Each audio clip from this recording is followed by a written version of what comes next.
हम स्टार्ट करने जा रहे हैं बिल्कुल नया टॉपिक। इस टॉपिक का नाम है स्पेशल पर्पस फ्रेमवर्क। तो स्पेशल पर्पस फ्रेमवर्क मतलब अगर आप यूएस गैप के अकॉर्डिंग अकाउंटिंग नहीं कर रहे हैं, सभी को पता होगा कि जो यूएस गैप है वो basically accrual basis of accounting follow करता है। क्या फॉलो करता है sir? Accrual basis of accounting. तो अगर आप अदर देन अक्रूवल बेसिस अपने फाइनेंशियल स्टेटमेंट बना रहे हैं तो उसको हम क्या बोलते हैं? Special purpose framework. ठीक है सर। तो स्पेशल पर्पस फ्रेमवर्क मतलब other than accrual basis of accounting. तो यहां पर थ्योरी भी पूछी जाती है। Special purpose framework is a non gap financial reporting framework.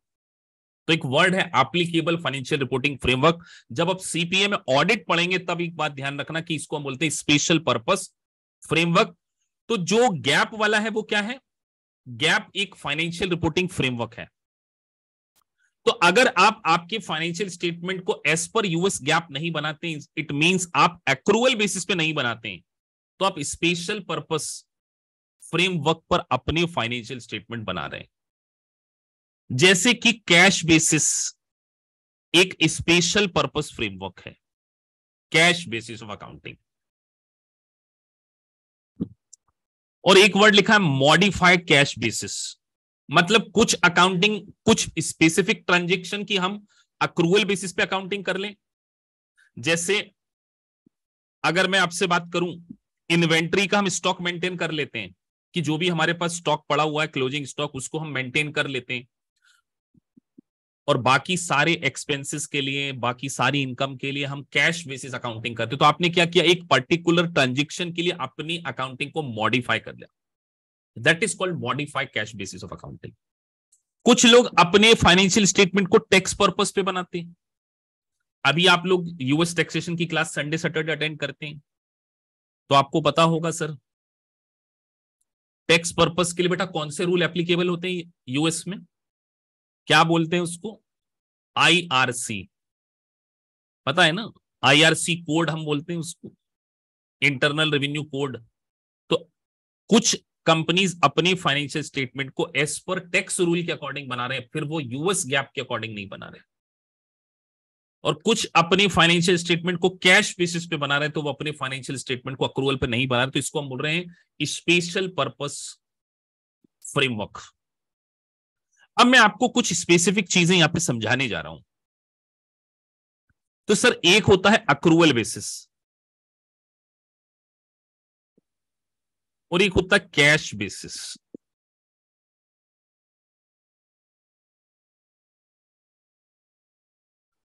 तो अगर मेरे फाइनेंशियल स्टेटमेंट कैश बेसिस से अक्रूवल बेसिस पे मुझे कन्वर्ट करना हो या अक्रूवल से कैश में कन्वर्ट करना हो तो कैसे करेंगे?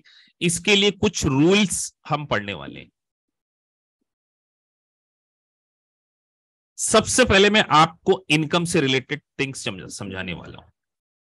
इनकम से रिलेटेड, इनकम में भी हम अगर बात करें तो सेल्स के रिस्पेक्ट में अगर हमें सेल्स को रिकॉर्ड करना है, अब मैं आपसे कुछ क्वेश्चन पूछूंगा छोटे छोटे, ताकि आप बेसिक्स भी स्ट्रॉन्ग कर सकें। जैसे मान के चलिए मेरे पास ओपनिंग अकाउंट रिसीवेबल थे 90,000 के और क्लोजिंग अकाउंट रिसीवेबल हैं 70,000 के, और मैंने ड्यूरिंग द ईयर सेल्स किए लेट से 2 लाख रुपीस। अंकुर को छोड़कर और ज्योति को छोड़कर आप सभी को पहले आंसर देना है कि सर कैश बेसिस पर मेरी इनकम कितनी होगी। मैंने अगर आपसे इतना ही पूछा, दोनों आंसर दे सकते हैं लेकिन मैं आपका आंसर नहीं, प्रोनाउंसिएशन यहां पे अनाउंस नहीं करूंगा। कैश बेसिस इनकम बताना है आपको। Take your time.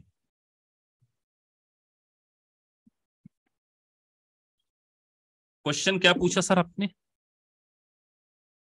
90,000 के अकाउंट रिसीवेबल का ओपनिंग बैलेंस था, क्लोजिंग बैलेंस था अकाउंट रिसीवेबल का 70,000 और ड्यूरिंग द ईयर मैंने 2 लाख रुपीस की सेल्स करी है और वो भी क्रेडिट करी है, क्रेडिट सेल्स लिख देता हूं।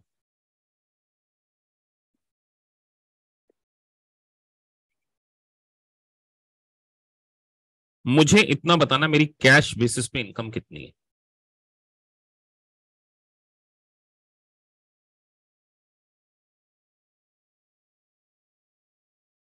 कीर्ति गुप्ता लिख रहे हैं नो इनकम। चलो कीर्ति, आपको बहुत इंप्रूवमेंट की जरूरत है। और बाकी सब लिखते जाओ बेटा, मैं आज सबके नाम ना ले लेकर बोलूंगा। शुभम लिख रहे हैं 20,000 रुपए। Shubham, you need to improve also. आपका भी आंसर आज नाम लेंगे हम सबका कि आपको क्यों बेसिक अकाउंटिंग इंप्रूव करने की जरूरत। सब बोलो बेटा, सब फटाफट लिखते चलो आंसर। निशांत 30,000 गलत। अभिषेक खंडेलवाल 70,000, अभी मैं चेक करूंगा। अविनाश तुम तो बेटा बिल्कुल रेंचो स्टाइल में चलते हो, दुनिया से हटके 2,20,000। पूरी दुनिया में सबसे हटके आंसर तुम ही देते हो सकता है तुम्हारा आंसर सही हो जाए इस बार, पर तुमने क्या लॉजिक लगाया ये मेरे को देखना है। निशांत लिख रहे हैं 30,000 आएगा सर, और बाकी सब। तो सबसे पहले आपको एक गोल्डन रूल पता करना है।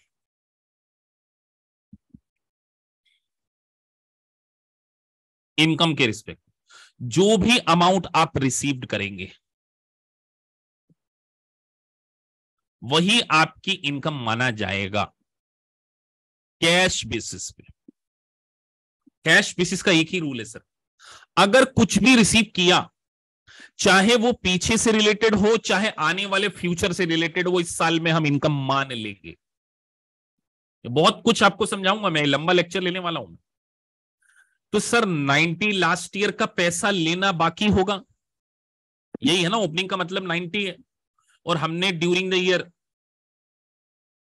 ये 20,000 2 लाख लिखा है ना, वो 5 0 है। कई बच्चों को 20,000 दिख गया, बोले सर इसलिए गलती हो गई, ठीक है।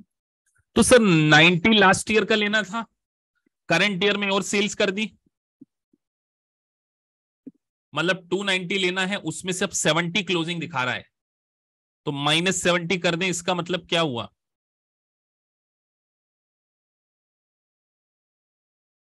2,20,000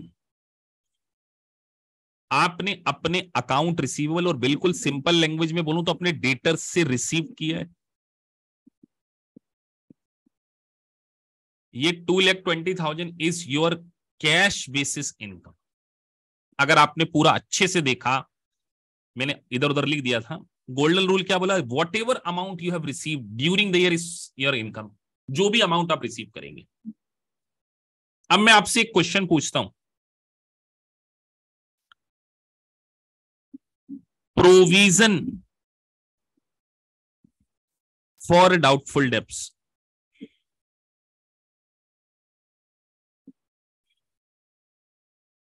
10% मैंने बनाया, कैश बेसिस ऑफ अकाउंटिंग में कितना एक्सपेंडिचर बुक करूंगा? स्ट्रेट फॉरवर्ड सभी को आंसर देना है और 1 मिनट के अंदर। ध्यान रखिए, प्रोविजन हमेशा क्लोजिंग बैलेंस पे बनता है, मैंने आपको यहां पर रूल बताया। Provision for doubtful debts cash basis पर कितना एक्सपेंडिचर बुक करूं? इमीडिएटली आंसर दीजिए, बिना सोचे समझे, सोच के देना है, सॉरी।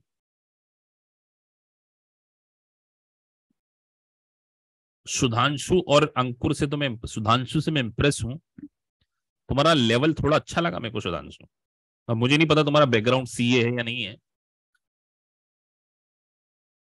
ज्योति, हम क्यों लैग कर रहे हैं इसमें?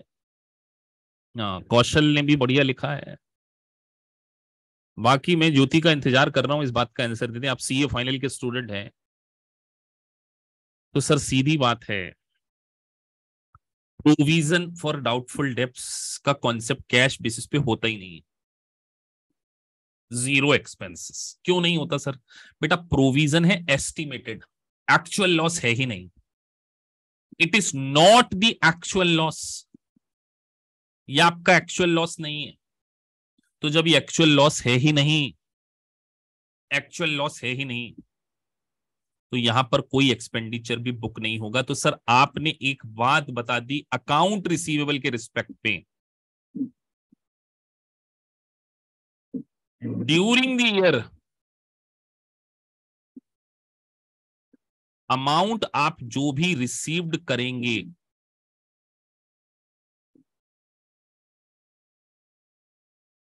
It will be your income under the cash basis.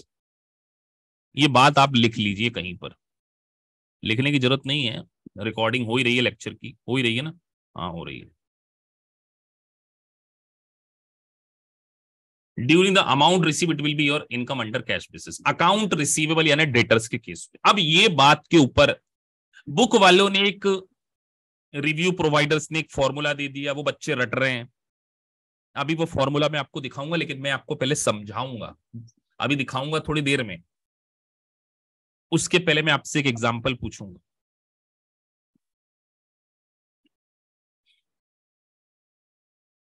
मैं देखना चाहता हूं आप इस एग्जांपल को कर पाते। Opening balance 80,000। हम ये केवल हम अकाउंट रिसीवेबल के बारे में बात कर रहे हैं। Closing balance 90,000।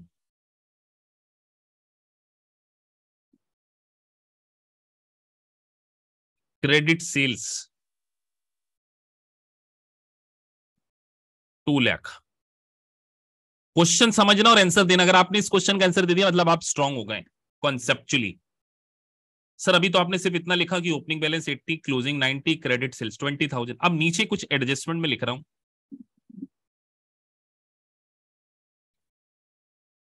Last year advance received from customer, मतलब एक कस्टमर ने हमको लास्ट ईयर में एडवांस दे दिया था, लेट से 90,000, या और छोटा फिगर लिख लेते हैं 10,000। लास्ट ईयर का मतलब ओपनिंग समझते हैं ना? अब ये ओपनिंग है ना, ये क्वेश्चन में बना रहा हूं, उसके बाद आपको फॉर्मूला समझाऊंगा, बुक में दिया हुआ है ओपनिंग बैलेंस।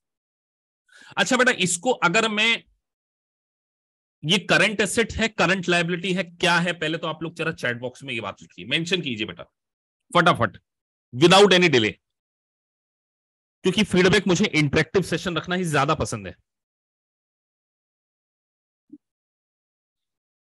चलो सभी लोग एक ही प्लेटफॉर्म पे हैं, करंट लायबिलिटी सबको पता है। इसको मैं ये लिख सकता हूं unearned income.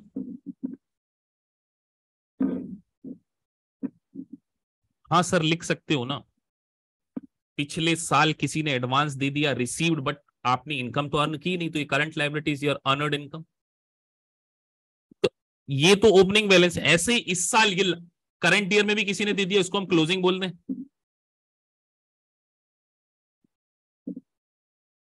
Closing balance of advance received है ना। मैंने यहां पे 10,000 लिखा था, यहां मैं 7,000 लिख देता हूं। चलो बेटा, अंडर दी, आपसे एग्जामिनर ने 2-3 चीजें पूछी, अक्रूवल बेसिस इनकम और cash basis income. Believe me, अगर आप इस क्वेश्चन का आंसर अच्छे से दे सकते हैं, आप में सीपीए बनने का पोटेंशियल है, ये मैं बोल रहा हूं। तो इसलिए इस वीडियो को मैं पॉज करूंगा ताकि आप, you can take your substantial time and then you can give the answer. चलिए मैं इस क्वेश्चन का आंसर देने जा रहा हूं। तो सबसे पहले आपको यह समझ में आना पड़ेगा कि सर हमें यह पता करना है कैश बेसिस पे। तो हमने तो सर कलेक्शन फ्रॉम कस्टमर के बारे में बात कर ले, हमें कस्टमर से क्या क्या कलेक्ट हुआ है। तो सर सीधी बात है, सबसे पहले हमारे पास ओपनिंग बैलेंस 80,000 था, हमने क्रेडिट सेल्स की। अगर हम ये देखें तो 80,000 ओपनिंग बैलेंस था, प्लस हमने क्रेडिट सेल्स की, प्लस कर दिया 2 लाख। हाँ सर, क्लोजिंग बैलेंस माइनस कर दिया। तो ये तो हमको एक 190 तो यहां से कैश रिसीव हुआ, ये हमने लिख दिया। अब बात करते हैं इसकी, ये लास्ट ईयर ही मिल चुका था, तो इस साल हमने उनको सेल कर भी दी होगी तो कोई फर्क नहीं पड़ता, कैश बेसिस पे तो इसका कुछ भी नहीं होना चाहिए। ये तो लास्ट ईयर मिला है ना, लास्ट ईयर मिल गया था, 10,000 उसने हमें दे दिया, हमने यहां पर उनको सेल्स दे दी, तो पिछले साल ही हो तो पिछले साल की इनकम में आना चाहिए, करंट ईयर की इनकम में तो आना नहीं चाहिए, अंडर द कैश बेसिस। और closing balance of advance receive मतलब इस साल दिया है 7,000, तो ये ऐड कर देंगे, भले ही हम उनको सेल्स नेक्स्ट ईयर प्रोवाइड करें, तो ये हम कह सकते हैं ऐड क्लोजिंग बैलेंस ऑफ, इसको मैं लिख रहा हूं अनअर्न्ड। क्या दिक्कत थी इसमें, 30 सेकंड में आंसर आना चाहिए था 7,000। तो क्लास में कुछ बच्चे थे 197,000 वाले आंसर थे बेटा, ये कैश बेसिस पे इनकम हो गई। ज्योति सिंह, क्वेश्चन का लेवल बहुत लो है, it is not high level, अभी आप फिर और भी हाई लेवल देखेंगे। 197 is your cash basis income. अच्छा, इस क्लास में कुछ बच्चों ने इसका आंसर करेक्ट दिया है, जिसमें अंकुर है 197, और किसी कोई था 197 वाला बेटा क्लास में, और कोई answer?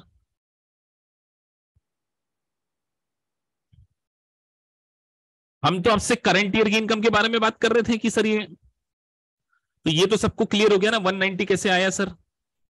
Opening 80 plus 2 lakh, 280 minus 90 कर दिया तो 190 आ गया।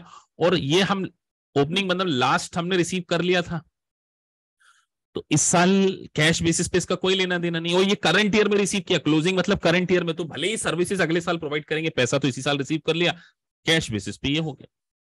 सर अक्रूवल बेसिस पे कैसे करेंगे?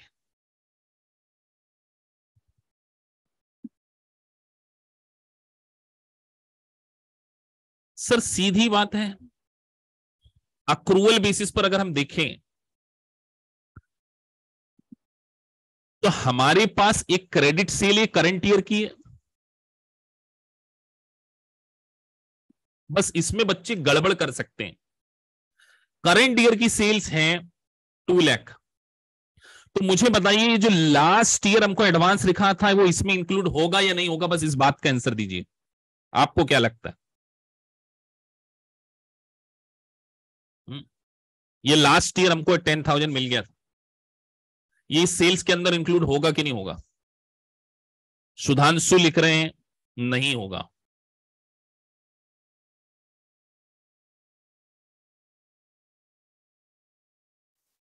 सर ये क्लोजिंग बैलेंस, ये तो ऑब्वियस सी बात है इसके अंदर रिसीव नहीं होगा। अब यहां पर अगर हम एक अजम्पशन ले लें, क्वेश्चन में अजम्पशन लेने की जरूरत नहीं है, अगर पिछले साल एडवांस रिसीव हुआ है और क्वेश्चन कुछ नहीं लिख रहा है, तो इसका मतलब ये 10,000 की सेल्स हमने इसके अंदर कंसिस्टेंटली कर ली होगी, तो इसका आंसर केवल 2 लाख होना चाहिए।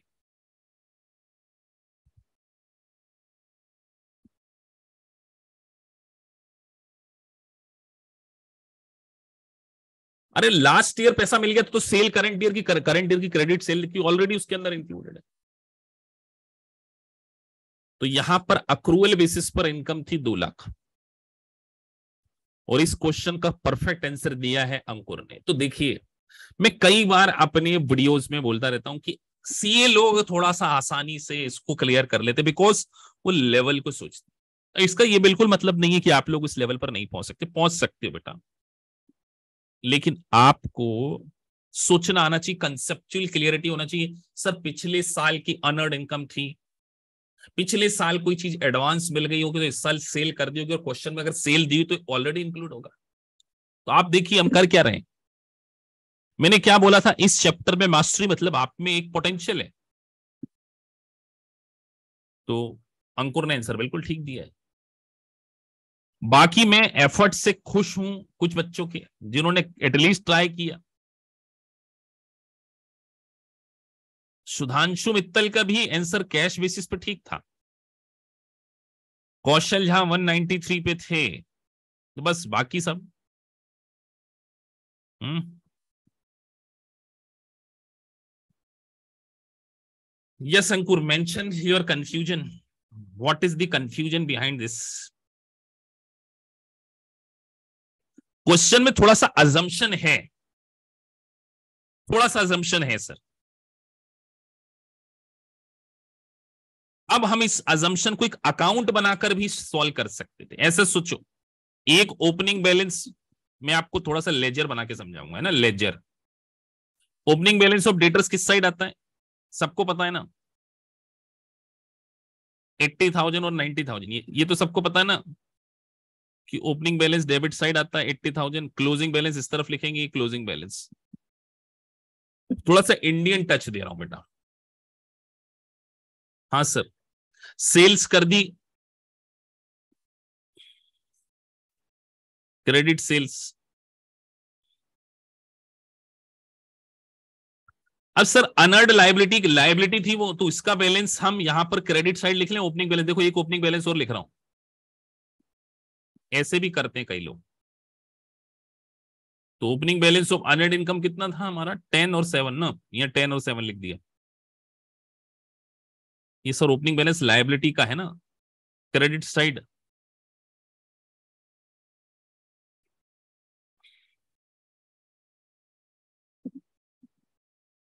ऐसे कर लो सर, ऐसे भी कर सकते। तो 80 और 2 लाख हो गया, 280 प्लस 7, 287। यस सर, 287 माइनस कर दें हम 10 और 90, 10 और 90 है ना, 90 हो गया 1 लाख। इस केस में 187 आ जाएगा।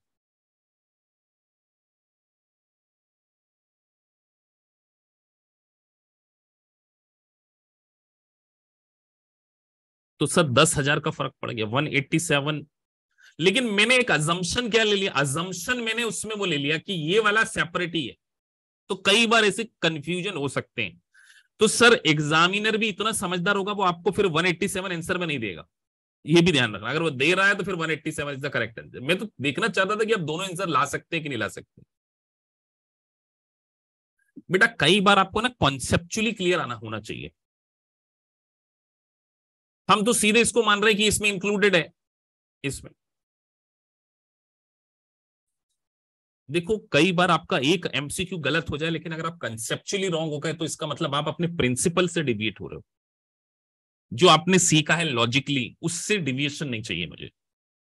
तो 187 एंड 197 वॉट एवर जो भी आंसर आया था, बोथ आर करेक्ट, अगर मैं ऊपर एक अजम्पशन ना लूं तो। तो फिर मुझे देखा जाए तो यहां पर सर 190 माइनस 3 करना चाहिए कि मेरी एक वो कम हो रही है 3000, यहां से मुझे माइनस करना चाहिए। तो वो एक अजम्पशन था इस कारण। तो 187 और 197 में, क्योंकि ये क्वेश्चन मैंने फ्रेम किया राइट नाउ सिर्फ आपके कॉन्सेप्ट को डेवलप करने के लिए। तो सर बुक में ऐसा एक फॉर्मेट बनाकर आपको दिया हुआ है, रिव्यू प्रोवाइडर से एक बुक में फॉर्मेट बनाकर दे देते हैं, तो रटने वाले स्टूडेंट को भी मैं यहां पर समझा दे रहा हूं। तो आपको अगर बुक में हिसाब से ये फॉलो करना है, ये कैश बेसिस रेवेन्यू से, अब देखो उन्होंने क्या दे दिया, conversion of cash to accrual. अगर रेक्टिफिकेशन करेंगे भूल जाएंगे, कैश बेसिस में एंडिंग एआर प्लस कर देते हैं, बिगिनिंग माइनस कर देते हैं, एंडिंग अनर्ड। ये प्लस माइनस ये कॉन्सेप्ट में रटाने का काम मेरे फितरत में नहीं है, लेकिन बुक में दिया हुआ है। तो फिर आप बोलो सर आपने तो बुक से पढ़ाया नहीं, कल को आप बोल दो ऐसा, तो मैंने यहाँ लिख दिया, लेकिन मैं ऐसे कॉन्सेप्ट नहीं समझा सकता। ये रिव्यू प्रोवाइडर्स समझाते हैं ऐसे कॉन्सेप्ट।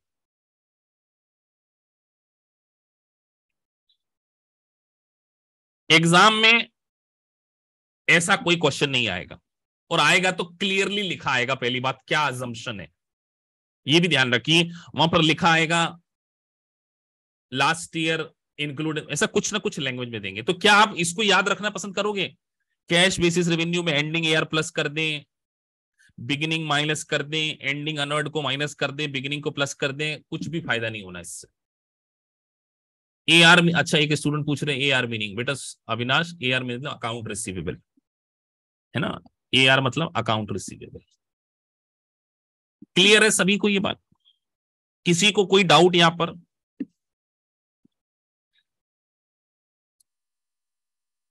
अब एक conversion of cash basis to accrual basis का कॉन्सेप्ट मैं आपको और समझाने जा रहा हूं एक्सपेंसेस के रिस्पेक्ट में।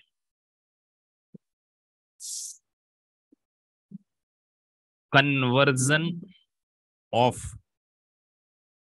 Cash basis to accrual, plus minus से ज्यादा हम एक चीज सीखेंगे एक्सपेंसेस की, यहां हम बात कर रहे हैं एक्सपेंसेस।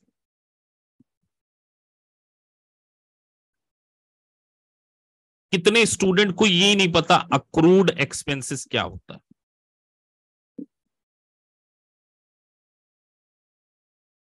अक्रूड एक्सपेंसेस, तो सर अक्रूड एक्सपेंसेस का simple meaning due but not paid, ये यही होता है ना बेटा। अक्रूड एक्सपेंसेस का मतलब होता है ड्यू बट नॉट पेड, या अगर हम एक और लैंग्वेज में लिख लें, ऑब्लिगेशन तो अराइज हो चुका है,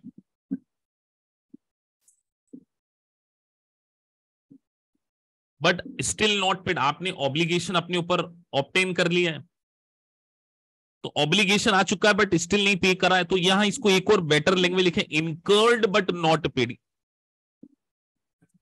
ये better terminology, incurred but not paid, मतलब खर्चा हो गया बट पेमेंट नहीं किया, यही होता है ना इसका मीनिंग। इसको रिसीव में मत डालो बेटा कौशल, आप रिसीव लिख रहे हैं, अभी हम बात कर रहे हैं एक्सपेंसेस, तो एक्सपेंसेस रिसीव नहीं होते, एक्सपेंसेस का हमें पेमेंट करना पड़ता है। ठीक है सर, तो एग्जाम्पल हम समझा देते हैं बहुत सिंपल सा। आपने एक प्रॉपर्टी रेंट पे ले ली बेटा,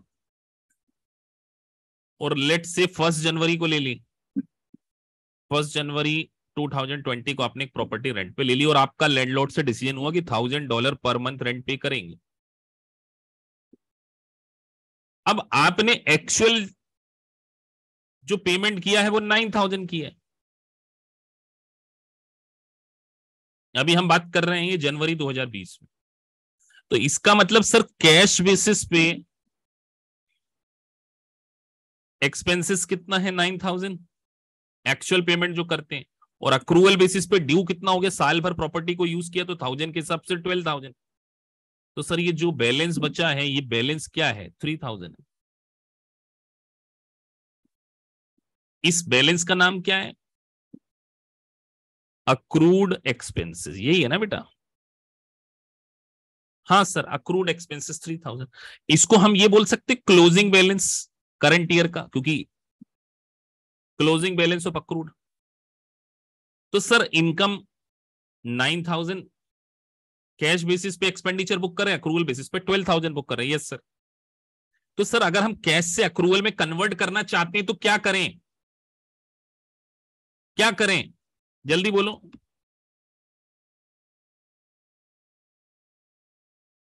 हम्म, सर रटा नहीं रहे, समझा रहे हैं। एड क्लोजिंग बैलेंस ऑफ,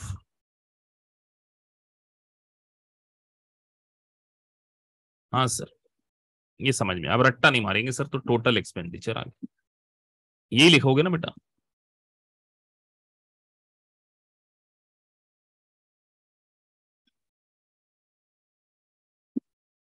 किसी को कोई दिक्कत बेटा समझने में,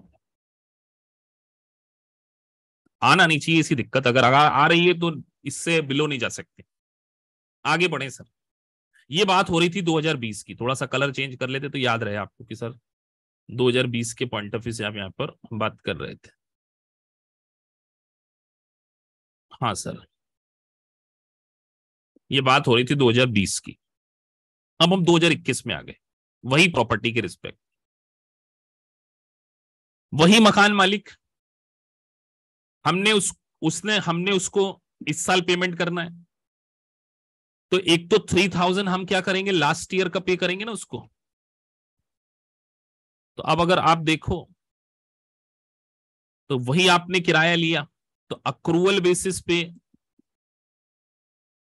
अक्रूवल बेसिस पर आप अगेन 12000 क्या करोगे, एक्सपेंडिचर बुक करोगे कि नहीं करोगे।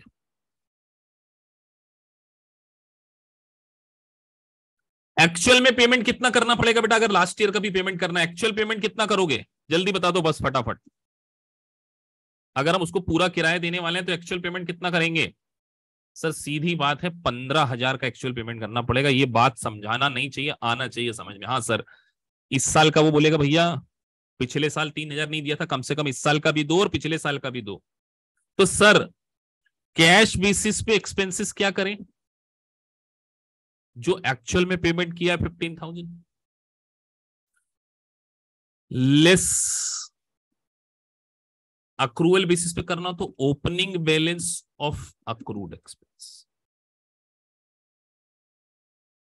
माइनस कर दो, तो क्या आ गया?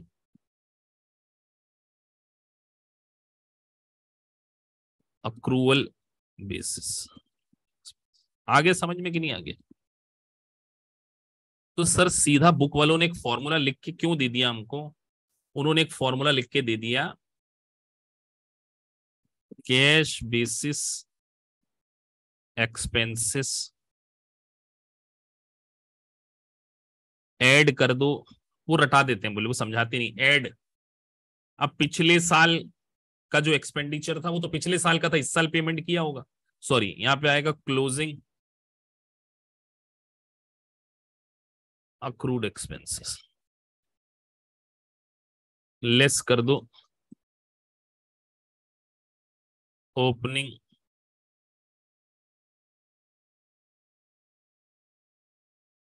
तो ये क्या आ जाएगा? ये जो आएगा प्लस माइनस करके expenses on accrual basis, plus minus करके जो निकालोगे वो ये आ जाएगा। अब एग्जामिनर कई बार ऐसे दे देगा, एक्सपेंसेस ऑन अक्रूवल बेसिस, तो जस्ट इससे इस पे जाना है तो क्या कर देंगे? Add opening balance of accrued expenses less closing balance.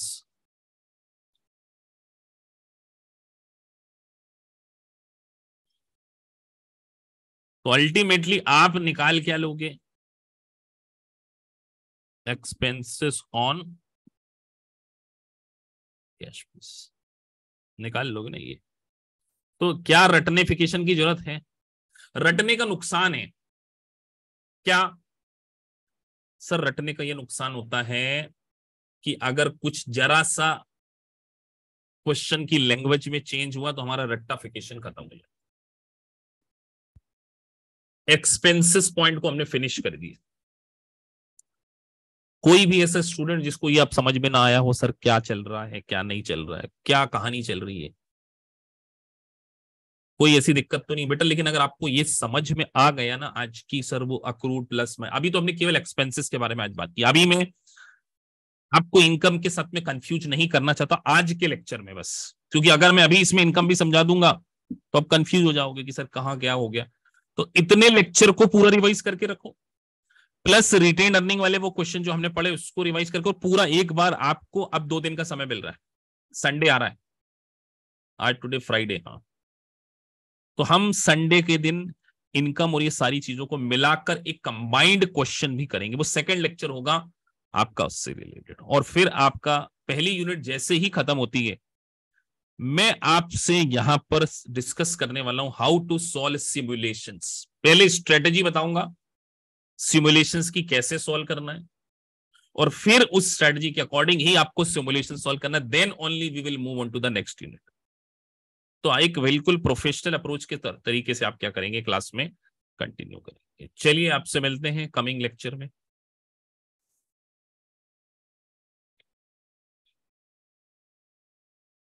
Yes Sudhanshu, just आप 5 मिनट में आ जाओ, ठीक है? तो 5 मिनट्स के अंदर, कल भी मैं आपका वेट कर रहा था तो आप शायद नहीं आ पाए थे या कुछ इश्यू हो गया होगा, है ना। तो जो कल आपको आईडी दिया था उसी से जुड़ना आप, क्योंकि अभी वाला आईडी तो दूसरा था शायद, है ना। जस्ट 5 मिनट्स में आ जाइए आप।